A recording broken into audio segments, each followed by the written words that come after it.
Good morning, Stockholm, and good evening, Taipei. My name is Chen Yijie, a junior research fellow working at the Stockholm Taiwan Center at the Institute for Security and Development Policy. I'm delighted to moderate a webinar focusing on Taiwan sport diplomacy. And before we delve into today's presentation topic, I would also like to extend my gratitude to our outreach coordinator, Anna Yarmuth, and the acting head of Taiwan Center, August Boriansen, who have played an instrumental role in making this lecture happen and supporting my idea of hosting this webinar. So the Paris 2024 Olympics are coming in 3 weeks. So most countries will participate in it while broadcasting it, since it is one of the biggest sporting events in the world. And with a massive amount of audience worldwide, the Olympics can be seen as an effective platform to advertise a country's image. In this context, the issues of sports diplomacy comes into sight.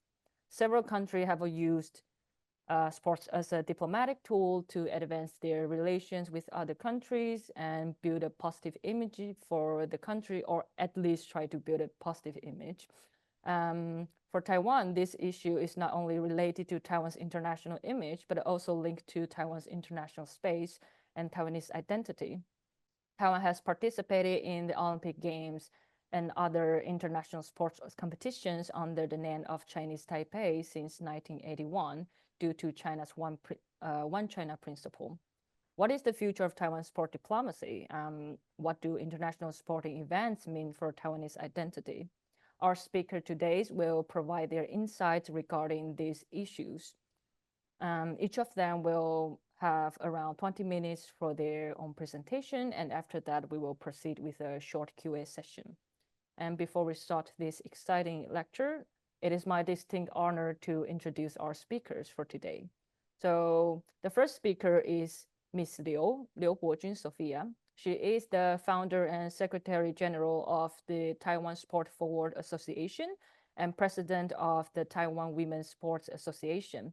She also served as a counselor for the Taipei City baseball team, and she has umpired and interpreted at numerous international tournaments. And she has received the 2022 Taiwan Sports Elite Award, Special Award for Women in Sports and Sports Diplomacy, and the 2019 Women and Sports World Award from the International Olympic Committee and United Nations. In 2018, she was ranked 19th by Forbes magazine among the most powerful women in international sports. And our second speaker is Dr. Xiongdao Tian. He is an assistant professor in the Department of Turkish Language and Culture at National Zhenji University. And he is also an adjunct assistant professor in the Department of Physical Education and Sports Science at National Taiwan Normal University. Dr. Xiong holds a doctoral degree in physical education and sports science from National Taiwan Normal University. His area of expertise include international relations, sports organizational behaviors, sports governance, and sports management. So without further ado, we extend a warm welcome to the first speaker, Ms. Liu Sophia. The floor is yours. Hi, thank you, EJ, for your kindly introduction, and allow me to share my presentation here. Is that okay with everyone? Yes, it looks okay. Thank you. So it's my great honor to be here, participate, and share my work. And thank you for your kind briefing about my self CV. So basically, you can escape this one. So basically, I am a social worker at the beginning, and I'm not a baseball player, but I enjoy baseball. But most of the time, I practice karate. Yeah, I really enjoy karate. Yeah, and baseball is the most popular sports in Taiwan. We call it a national ball. So and I, because of my parents, so I enjoy baseball. So since I become a volunteer for the kids, and I think that the umpire sucks. So I always yelling at the umpire during the game. So one day after the game, I say, why don't I just be an umpire to help out the game? So that's why I become the umpire.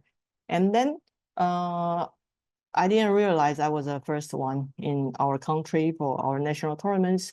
So I think I try to win all the way from the local national tournament and then the global tournament. Since the baseball is very, very single gender sports, so rarely will see female on the field. So I become a kind of got an invite from the WBSC, the World Baseball and Softball Confederation, and other global organizations to share my experience. And then I find I commit to help not only myself but also the my client, especially women and girls, to find their potential and despite of their stereotype. So at the beginning, it's just very easy. I just enjoy the sport, and I think all the players deserve a fair game. And I'm a social worker, so I want to help out my clients who suffering the domestic violence and the sexual assaults. And sport did help me, and I try to use my experience to share with my clients. So then I received the IOC and the UN World Award. And as you know, Taiwan has a very unique diplomatic relationship with other countries. We are not recognized as a country in global society. And even we are not allowed to not only participate in UN, but also I still remember in 2019 when I received the award. Before that, I was on the alley, I mean, outside of the building. And now I kind of feel angry with that because I'm a human and I am not allowed to enter, the Taiwanese are not allowed to enter the building just because we are not a country. And I think that is very unfair. So after my experience, I will provide this presentation prior, so if you're interested, you may watch in the future. And then after I received the trophy, I think I should do something, not only for my client, but also for my country, because it's really unfair. We are not able to participate in global society, and many of our athletes and our citizens we don't share the equal right. And then I realized that at the same time, I'm also a Muslim, and I noticed that not only in Taiwan, but also in many countries, many women suffering very unfair treatment. So this is the blue girl who was in Iran, and she was fighting for the right to watch the football game, or you can call it soccer game. The FIFA forced before the Iran government not allow the women to watch the football game, and FIFA assist that, and now the women in Iran are able to watch the international tournaments in Iran, but not local game. Yeah, so there are more and more female role model in Muslim country to fight for the rights. So that's also inspired me that I should do something for my country. And Taiwan is very outstanding in many ways in not only Asia, actually in this world, not only for the chips, not only for the technique, medical, but also for some value, for example, freedom, democracy, and gender equality. We are ranked first, and the first country legalized the same-sex marriage. So we are such great people on this land, but we are not included in global society. That is very hilarious. So I decided to found the association. Since when I was in the UN, I cannot mention my. Before that, they told me I am not allowed to mention about Taiwan, and we have to call ourselves the Chinese Taipei, which that I really don't like it. And so I decided to found an association named Taiwan, because now whenever I go you have to call my name. My name is Taiwan. Yeah. So my NGO, including three aspects, including social, sport diplomacy, gender equality in sports, and empower and inspire youth athlete, since I am a social worker. So we provided some programs. For example, we help out the female athlete who underprivileged. We provide them scholarship, food supply, and some career and the tutors, etc. So these girls, I believe that because Taiwan, we really looking for the attention from the global society. So sports was using as a tool to participate in the global society. So we have the tradition that we train the kids to win the medals. So that's also twist our sports, because we value the medal is the most important. However, now we know the sports is not only about the medals, it's also how to empower girls and all the youth. So I tell the coach that if we help out the girls who more confidence off the field, there will be more better performance on the field as well. So after 2 years, 16 of our girls, before our service, none of them, I mean zero of them believe they will go to college or university. But after 2 years, they have their dream now, especially they not only won the national baseball and softball championship, they also won the U15 Asia Cup. So that's quite like the drama. Yeah, so these girls now already go to high school, and we also will provide them the scholarship all the way to college. And also we echo to the global policy to promote a safe sport. That is also 2020+5 Olympic policy to provide them the safe sport to prevent the bullying and the sexual assaults for the athlete. So we also do that to training the girls to know the meaning of safe sports and the training about the boundary. And so we also got satisfied by the WBSC and the US government. And also we provided the gears and the uniform for girls in Gaza. Yeah, since I'm a Muslim, I knew some Muslim society. So now we not only collaboration with Palestine, also we have some collaboration with Saudi Arabia to promote the gender equality. And this is some events. We use sports turn into the fun game to help out girls to self-protection, prevention from the sexual assaults, and also this event also provided for the disabilities. Everyone can enjoy the sports. And now we also collaboration with, just I mentioned, with the Saudi Arabia embassy, and also the France, since this year is the Paris Olympics. So we collaboration with them to promote Paris Olympics. And also we have some global service for in the world. We collaboration with other NGOs in other country to provide them the spoilage bra. And not only for that, we also provide the health education. We provide the English, French, and Spanish text, and help out the NGO to use the sport bra to help the girls stay in sport and stay in education system. And so so far we provide to 10 countries globally. And all of our surveys we publish in the magazine.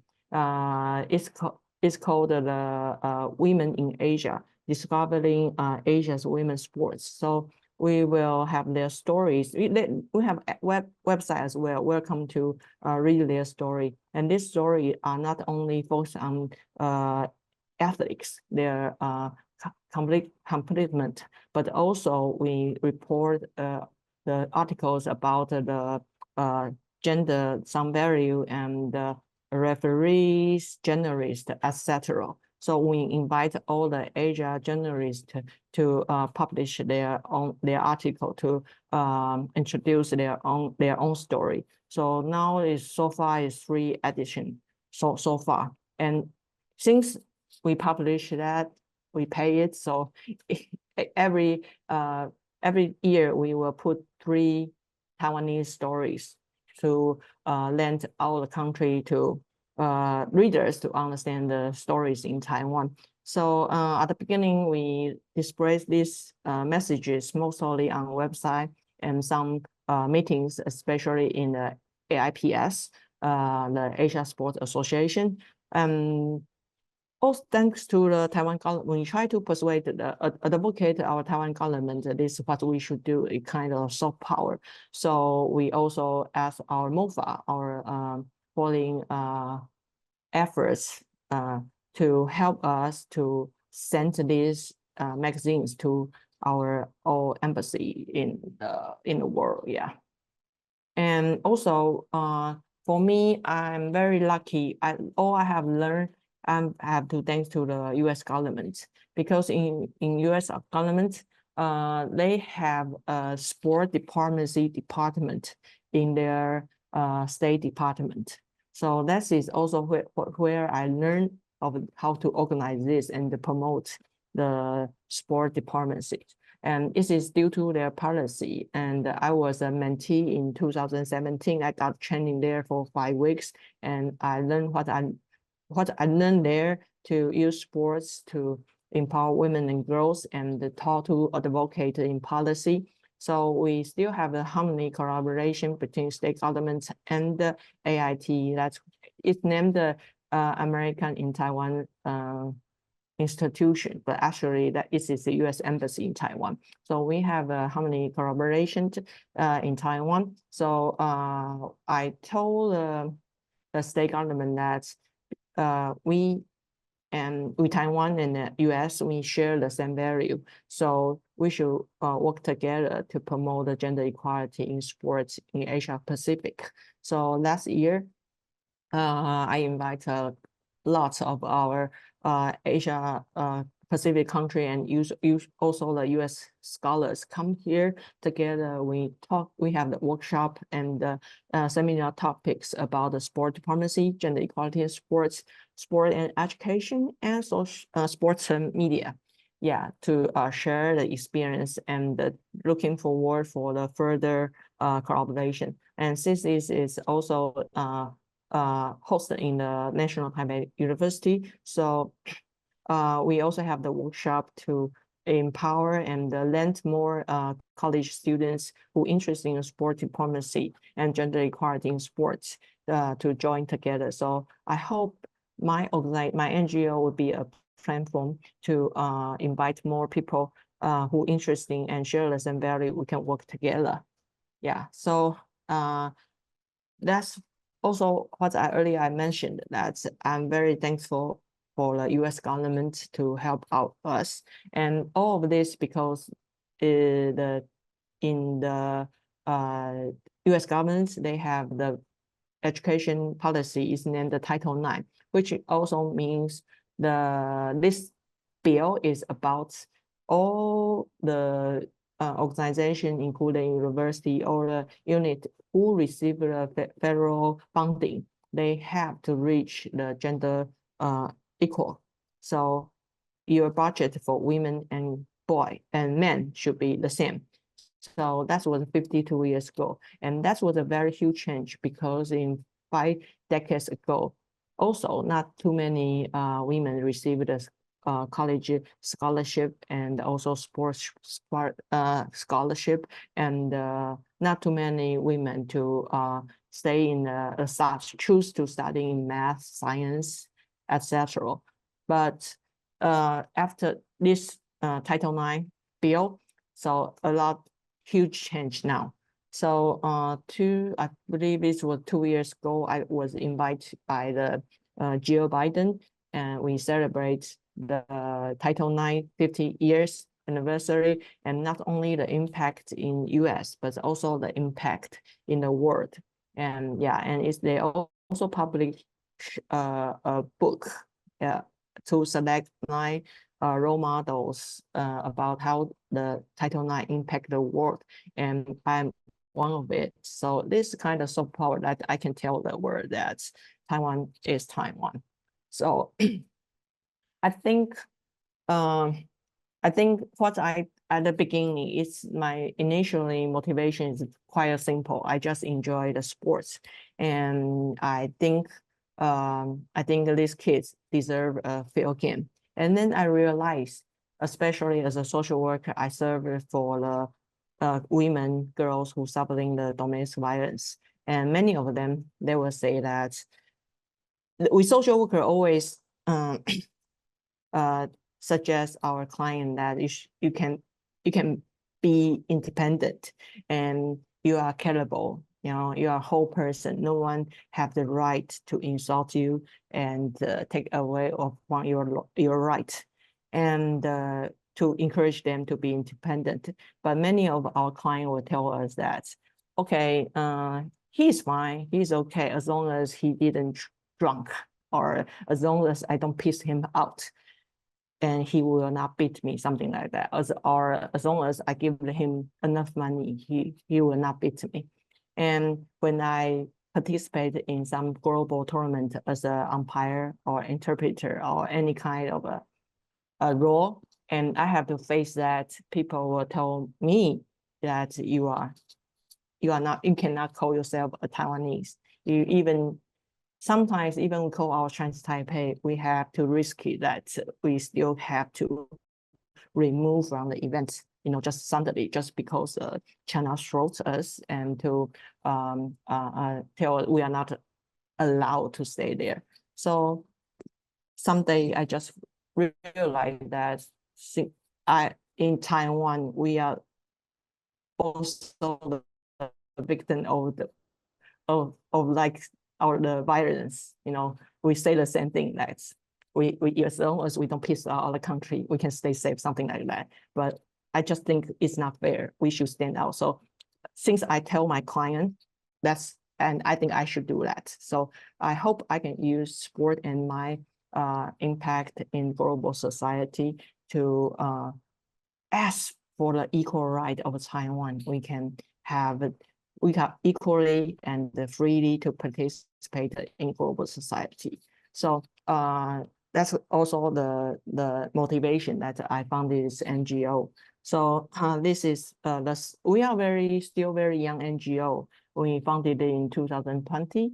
So this only, and after I founded the NGO, we suffering the pandemic.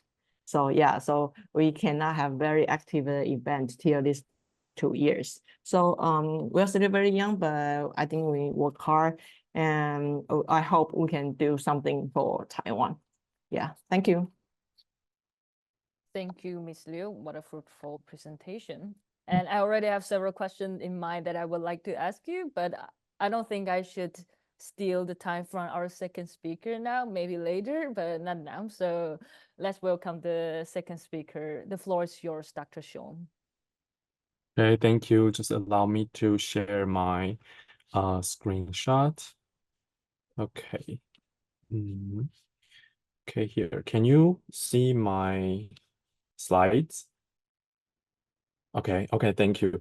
Thank you, EJ, for inviting me, and also thank you, Sophia. And here I want to just dedicate my, thankful, because I am also a fan of Sophia, even though she doesn't know, because I have already listened one of her speech in mosque, but maybe she didn't know it in 2020. But it's another topic. It was about the Islam cultures. Okay, yeah. And today after Sophia, so I was very nervous because I'm giving my speech after Sophia. Today I'm just talking about some international sports participation in Taiwanese identity here. And just as EJ just introduced me, I'm currently as an assistant professor in Turkish language and departments. And also I got my PhD in the field of the physical education and sports science. So I'm doing my all of my academic works is on international organizations, especially in the sports field. And also I am a volleyball player myself, so I really love sports. Not professionally, but I know many of our national athletes. So right now I'm also helping them to go abroad to play in a professional league, because it's just as Sophia said, in Taiwan, some systems are really sucked and we don't have a professional league in volleyball. Somehow we have it in baseball and basketball, but I want them to be seen by the world. So this is what I'm doing. And also, I also found a association called Taiwan Turkish Culture Association.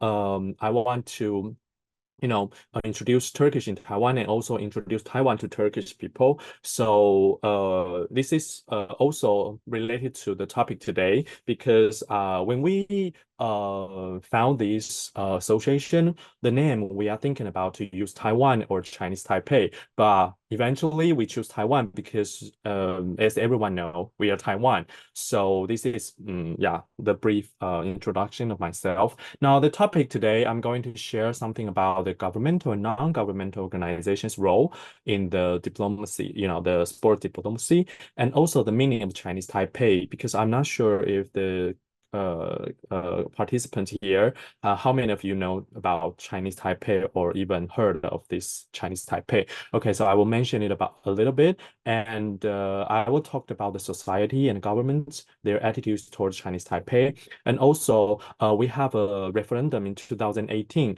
But it failed. So I will talk about it a little bit and its implications. And finally, I will share some Taiwanese national identity through sports. Okay, so the first one is, how do governmental and non-governmental organizations in Taiwan to promote sport diplomacy? As for governmental organizations, which I've mentioned here, is like Presidential Office, Ministry of Culture, Ministry of Foreign Affairs, Ministry of Education and Sports Administration, and other local governments. Of course, they have to follow the IOC rules, so they have to use Chinese Taipei. However, I think they are doing something well, like they promote woodball. Do you know woodball is kind of sports which invented by Taiwanese people. And the Taipei City had held the 2017 Taipei Universiade. And also we have kind of cycling, marathon, swimming games in Taiwan. And we have a special races called Dragon Boat races, because we have a Dragon Boat festival. And all these events, we invited all the athletes from all over the world to come to Taiwan. They compete and then they visit. They tourist Taiwan, so they know Taiwan more. So I think governmental organizations or units can just through these kind of events and this kind of sports event to make Taiwan be known by the foreigners. However, recently our governments use Taiwan as a name more and more often. For example, this year, the Olympic Games in Paris, we have another Olympic Games called Cultural Olympiad. So in Cultural Olympiad, we use Taiwan, as you can see, as the symbol to participate. And also here, you can see there are a lot of symbols like Taiwan's famous things like Taiwan bear. And also we have bubble tea, which originated in Taiwan. And here you can see the rainbow symbol, right? But just as Sophia said, we are the first country in Asia to legalize the same-sex marriage. So we are proud of these things in Taiwan. And also you can see from the photo above that here you can see the feature many of our government officials and also some Aboriginal people wearing their traditional costumes here. Okay, and what does NGOs do? Yeah, first NGO I consider here is the NSO. NSO, which means National Sports Organizations, which means like federations like Chinese Taipei, basketball association or something, they are recognized by international federations like FIBA, like FIFA and the FIVB and something. Of course, they must comply with IOC regulations, but also they are the only organizations who can participate in international sports events such as Olympic Games, Asia Games, and so on. So just as you can see from the photos on the top, they still use Chinese Taipei because they have to follow these rules. However, there are still other NGOs such as Sophia's Taiwan Sports Forward Association. Yeah, just as she mentioned that they organize many events and visit abroad to to make Taiwan to be seen by other countries.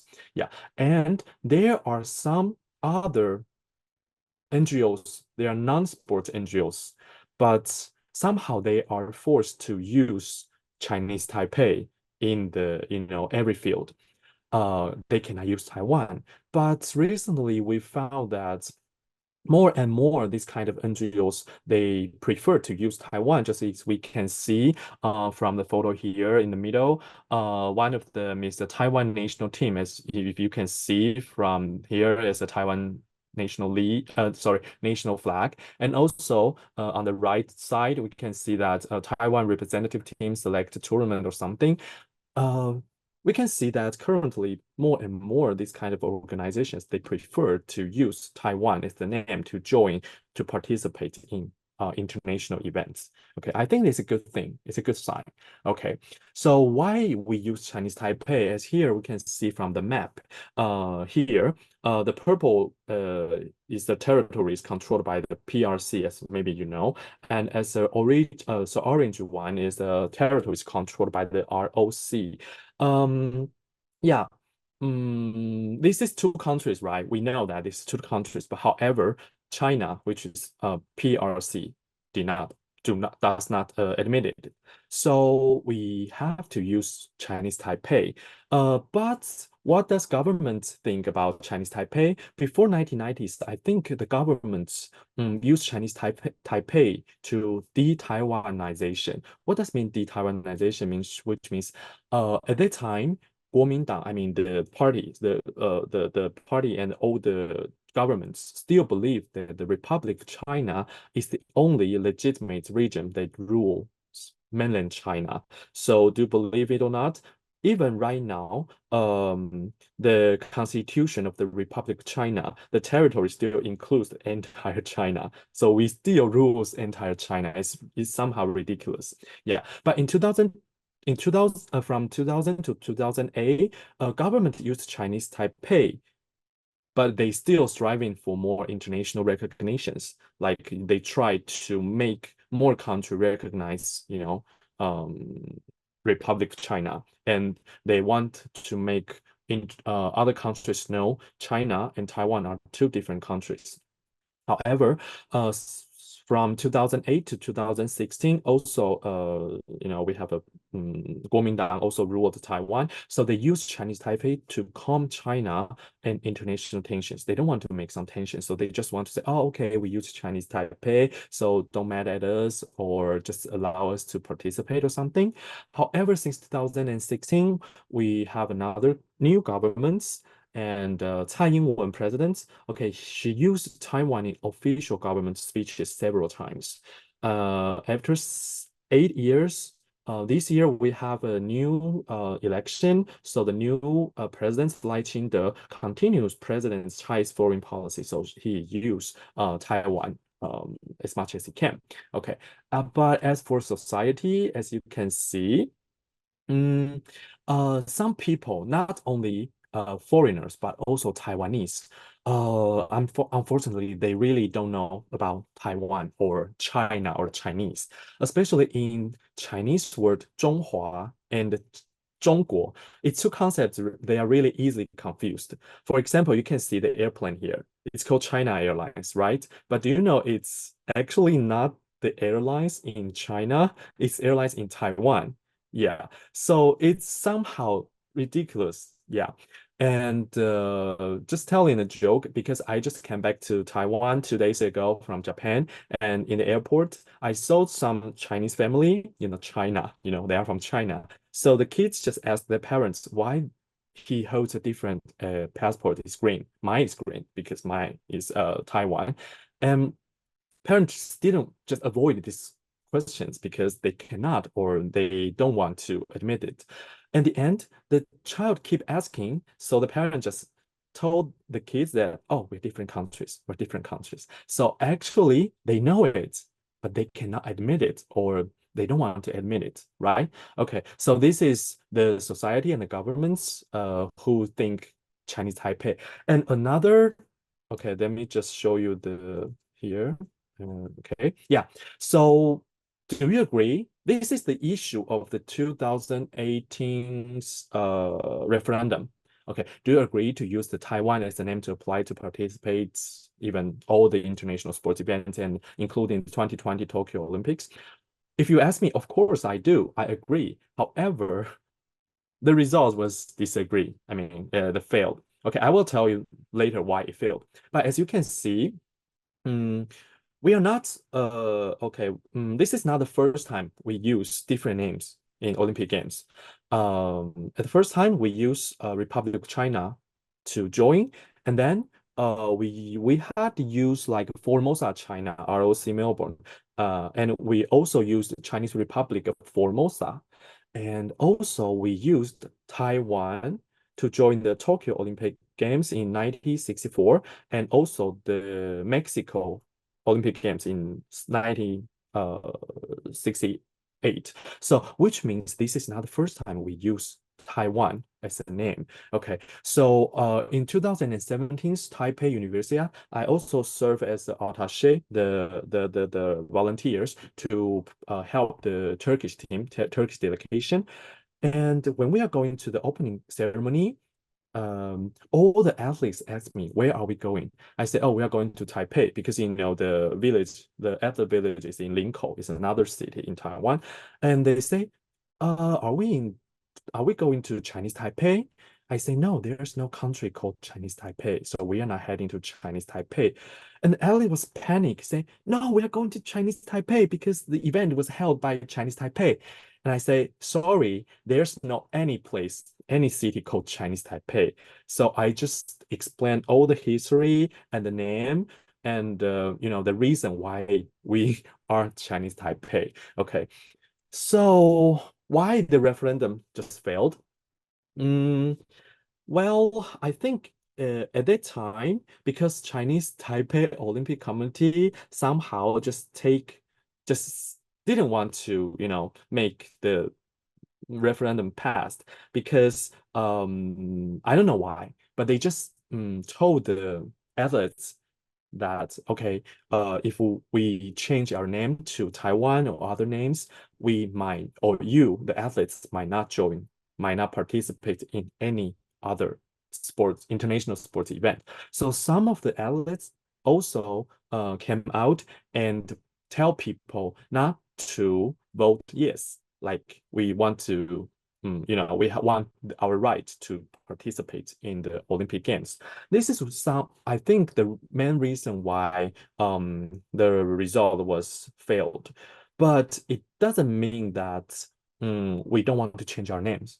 Okay, so I think the implication of this failed referendum is, first one is it cannot tell whether the Taiwanese people disagree with the name change or we do not disagree with the change to Taiwan. Maybe if we change another name like Formosa, like anything, maybe Taiwanese people will vote yes. Okay, and the second one is it may reflect that the public attaches far greater importance to the players' right to participate than their own country's identification.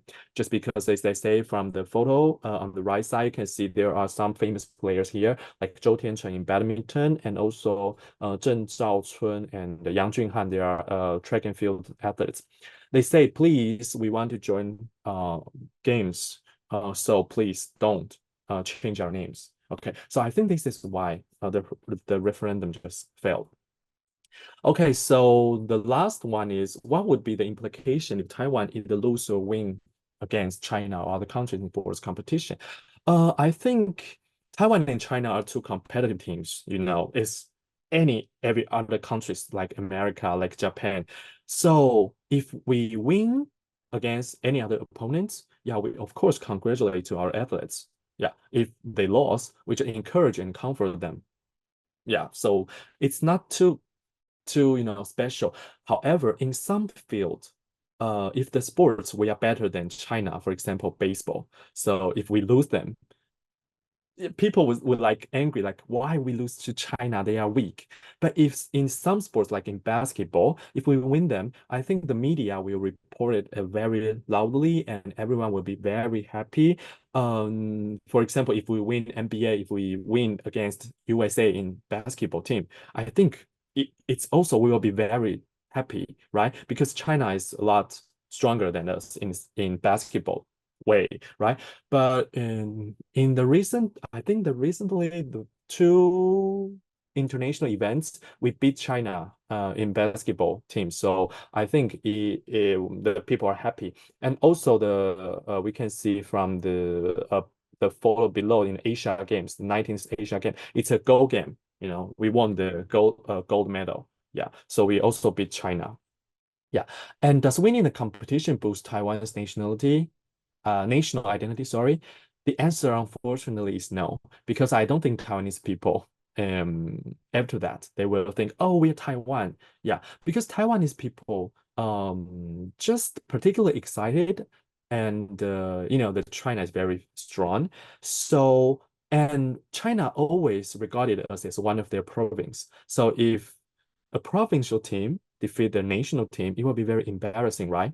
So we are happy. However, it's interestingly that Taiwanese people, they still cheering up with our athletes while saying Chinese Taipei. Yeah, so I don't think people in Taiwan know the differences between Taiwan and the Chinese Taipei. Yeah, so you can see some media still called our national team 中华队 or 中华, but I prefer use Taiwan 队. Yeah, Taiwan, we cheer up for Taiwan. Yeah. So the conclusion here is, of course, not only governments, but also some NGOs work really hard to, speak out for Taiwan and through sports way.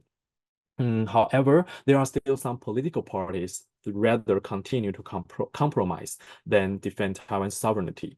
So, and under the influence by some pro-China social platforms and medias, many younger generations in Taiwan also quite confused about Taiwan, Republic of China, and I think their identity is more pro-China or Chinese Taipei. Yeah, so I think sport is not only way. I mean, we can use in many ways, but sport is a very good way to, do the diplomacy. And I think the second one is Taiwanese people must have a greater sense of self-identity. Like we are Taiwan, we are not Chinese Taipei, we are not China. Okay. And the third one is the role of the media and international organizations here. Just like today, ISDP invited us to just share some views in this field. I think this is a really good way to make people know about this issue and know more about Taiwan. So as you can see from the photo here, this is not in Taiwan, it's the Japan, because in 2020 Tokyo Olympic Games, as you can see, they use the Taiwan national flags instead of the Chinese Taipei flag in the Tokyo Tower. And also when the opening ceremony, when we go to when we get in, the NHK speaker told us Taiwan this, which means this is Taiwan. Yeah, not Chinese Taipei, because I believe Japanese people know Taiwan more than Chinese Taipei. Yeah, and also the photo on the right side, you can see the archery games between India and Taiwan. And although they show the Chinese Taipei flag, but they use kanji, Chinese character as Taiwan. So I think this is a really good way to, to make us be seen, to make Taiwan be seen, not Chinese Taipei. Okay, so just giving me a little bit more time, I want to show you the World Master Games. We will have the World Master Games next year in 2025 in the Taipei and New Taipei City. So welcome everyone to Taiwan to join the game. As you are older than 30 years old or 35 years old, you can join and you can just play with everyone in the world. Okay, thank you very much. Thank you for our both really nice speakers, and they've shared a lot of insight and perspective regarding different issues. And we have now reached the exciting part, the QA session. So please use the QA feature at the bottom of your screen, and I will do my best to address as many as possible. And we have around 15 minutes for this session. And personally, I'm really happy that Dr. Xiong shared the complexity of China, Taiwan, and Chinese Taipei. I already explained that to so many people, and it took so much time to explain it. But first question I would like to ask is, like, both of you mentioned, like, oh, Taiwanese government do play a role in Taiwan's sports diplomacy.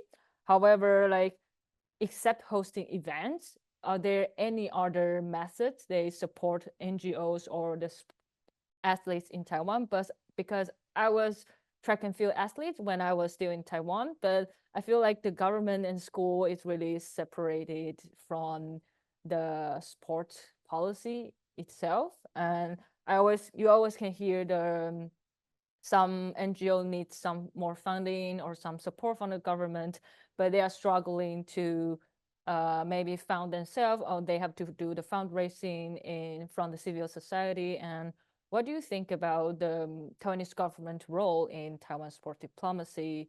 And is it getting better, or are there any points that you would like to point out? Ms. Liu, maybe you can start. Thank you for your question. And I have to say, it's very, very frustrated when I'm promote sport diplomacy in Taiwan.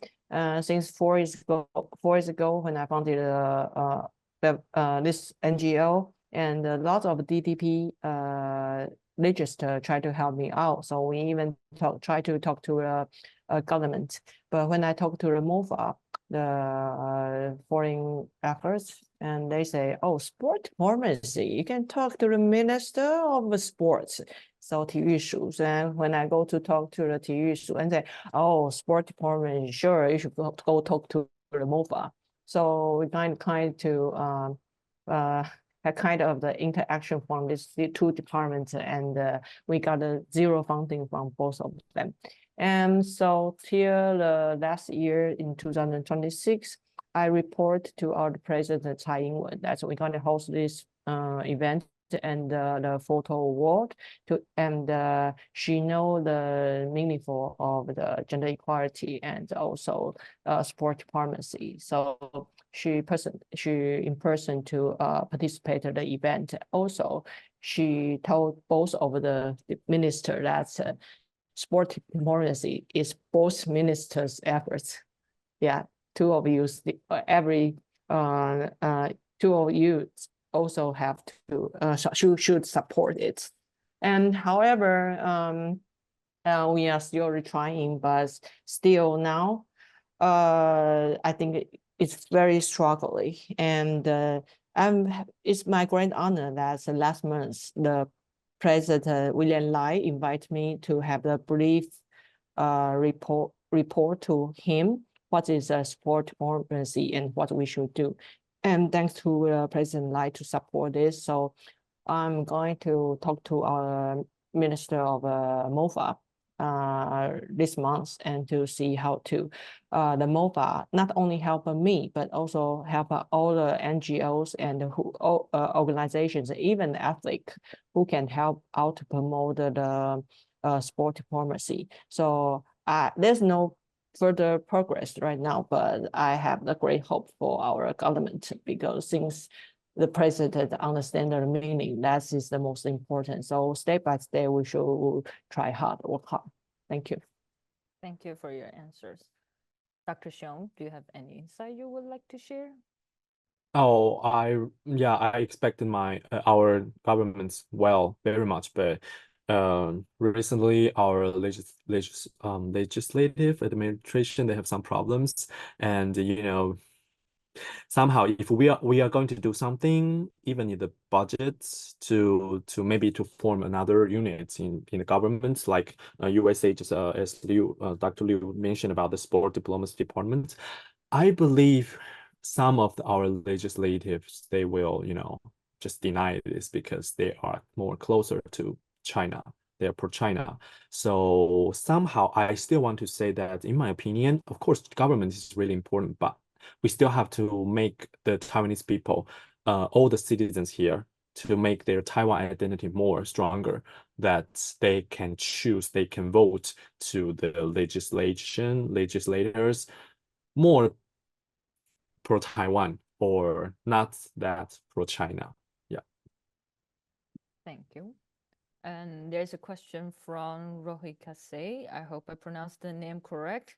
And he said, thank you for your wonderful presentation. And I'm a Japanese scholar doing work, doing the history of Asian Games. His home city is Akinagoya, and it will host the Asian Games in 2026. And the scholar would like to know, how do you position the upcoming Asian Games in Taiwan sports diplomacy? Miss Liu, can you start? So far, we don't have some officially cooperation with our Taiwan government. And very happy that I have a very harmony cooperation with the U.S. governments. So probably we're going to continue to promote some share the same value. I mean, like to promote the safe sports and the gender equality, which both are apply the Olympic 2020 plus by policy. So as an NGO, my starting point is I'm a social worker. So we're gonna use this value to host some events to promote gender equality and safe sport.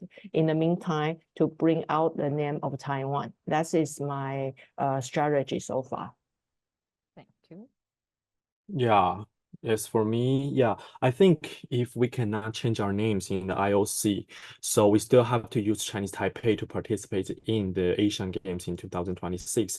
But as I said, maybe in Japan, because Japanese people know more about Taiwan instead of Chinese Taipei. So maybe in Japan, we will have a more and more, how can I say, elasticity, we can use like our flags and Taiwan more. Like for example, in NHK or in any of your broadcasting like media, maybe you can just help us to just try. Of course, I think Taiwan's government should cooperate with Japanese governments too. Like we have to promote Taiwan and just use Taiwanese name in all the medias or everywhere you can see it. Yeah, so this is my answer. And there's another question that they would like to know that, do sports have a uniting effect in Taiwanese politics, or is Taiwanese presence in the international sports debated between Taiwan's political parties? Dr. Xiong, would you like to start? Okay. I think sports is still not the main topic in Taiwan. So I don't think that we have this kind of debates between Taiwanese political parties. Yeah, because we have another problems, like we have energy problems, we have like nuclear power problems, or we have the most importantly, we have some problems with China. So I think we still have not too much mention on the sports debate. This is sad, but when we win the game or when we win the gold medal, Taiwanese people or the legislative members, they just cheer up and they say, "Oh yeah, we are the best, Taiwan #1" or something. But when it comes to the budget, when it comes to somehow you have to give the athletes like more development environments or more supportive like resources, they just come and somehow they just say, okay, no problem or something, but they don't do anything that actively. So this is why I really admire the Liu, Dr. Liu, and also her association are doing. Yeah. In my opinion, kind of similar with Dr. Xiong. It's very frustrating when we're talking about this, about policy in Taiwan. So, by myself, so I participated in politics myself. I was invited as a legislator in large for DDP because I wanted the government heard more in our voice. And also we we practice these events and we prove our government that you see, this is how we participate and this really can work. For example, in Taiwan, we have very great conflict and very anxiety about if we change our name and our athlete or our team are not allowed to participate in the tournament. So even before we ask for our right, ask for the right for our own title, we Taiwanese will forbidden us first. We will tell us our citizen to shut up first. You know, nobody have to control us. We control ourselves. Yeah. So this very frustrated. We even not dare to try, not dare to try. That was very horrible. So I used my NGO and then my standing to participate some global event and to show that our society and even our government that's try, you know, if you fight it, maybe it works. For example, when I received the World Trophy from UN, they named my, they say in the article, the journalist called me from Taiwan, a province of China. And when I protested to UN, many of my friends and they told me it's impossible. They're going to ignore you. Nobody will care. But I still insist to protest this, and I hope UN can respect my opinion. And then you know what? They change it. Yeah, that's quite a surprise. But so if we fight, we try, we show our firm standing, people will listen. So I think that is a very big issue that we don't even have the self-confidence and self-esteem to fight for our own rights. So what can we do? Just try our best. So I decided to participate in policy as well, and step by step to try to have some space, and just cross your fingers, one day something good thing may happen. Okay, so basically sport diplomacy is still really new to Taiwanese government, and they're just at a really starting point to think about what they can do in the future. Okay, at least we're starting. That's some good news, I think. Yeah. I think I have a last question from myself, and it's regarding the name used in international sports competition, because as we know, 2018, the referendum failed, and it was a big issue in Taiwan. And so if Taiwan requests to participate in Olympics as Taiwan instead of Chinese Taipei, could Taiwan face exclusion from the events?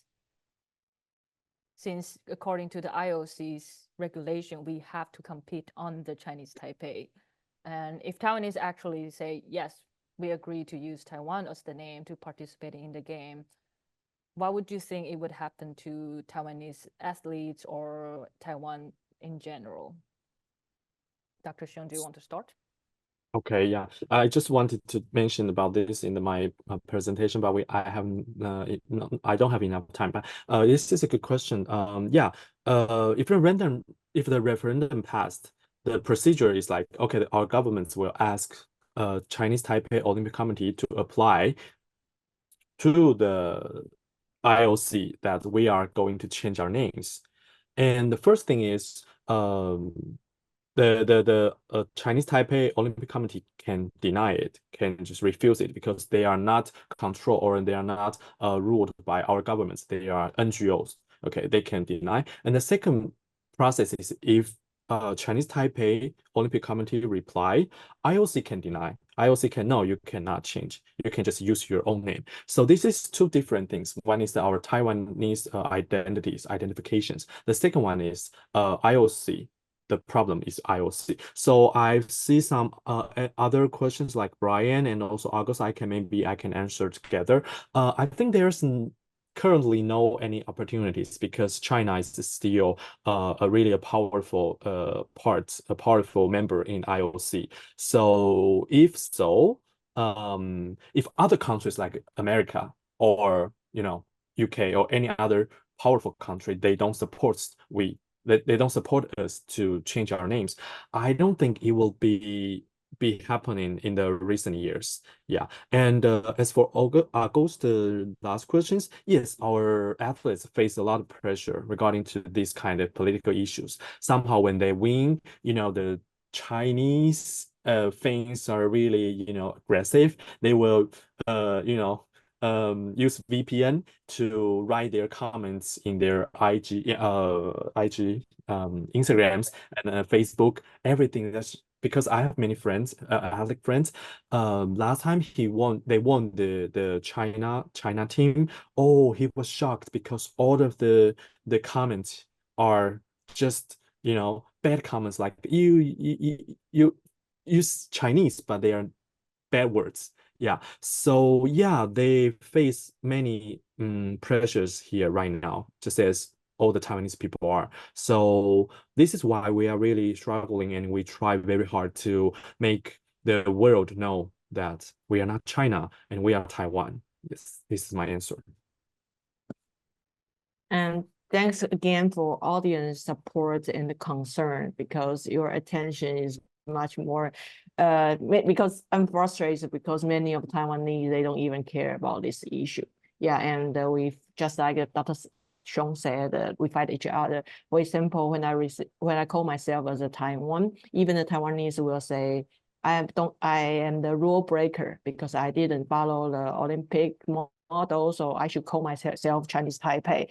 But was against my will. So that's very hilarious and happen now. So I think your support, I mean, girls society support is very important. But I think the most important is we Taiwanese, we need work harder. I mean, really work hard to be more brave and think about our standing and looking for our future for our country. And also your concern is also a great empowerment and encouragement to our country, because many of them, they just afraid. I mean, many of Taiwan, we just afraid. So your friendship and support for, especially in 2008, the 2020 Tokyo Olympics, when during the opening ceremony, when they say Taiwan Death, it's really encourage a lot. Thank you, Japan, again. It's really encourage a lot of Taiwanese to be more brave, to call ourselves as Taiwan. Yeah. So I really don't have. I think there's not too many opportunity in the next decades if there any change, since our NOC, the Chinese Taipei Olympic Committee, they are the most people who strongly support the Chinese name of Chinese Taipei. They are the ones. So that's very tough. But what can I say? Just still try hard. More people to concern and participate may make it happen. And I'm also have my hope in the Los Angeles Olympics, since American is also value the democracies and freedom. And I hope 4 years later, they will give Taiwan more space to participate in Olympic, to apply the true freedom in sports. Thank you so much. And because the time is 11, so we have to wrap up the webinar. Even I still have a lot of questions that I would like to ask both of you. And thank you for today that you described how complex the issue is regarding Taiwan's sport diplomacy, and it's still a beginning stage for Taiwan. Yeah, it's really exciting. I would like to see what happened in maybe the next 2 decades and what our government can do with sports diplomacy. And I would also like to thank other audience today for your active participation, and your engagement has truly enriched our webinar and discussion today. And hopefully I will see you in our next webinar. Thank you too. Really nice. Thank you. Bye bye. Bye bye.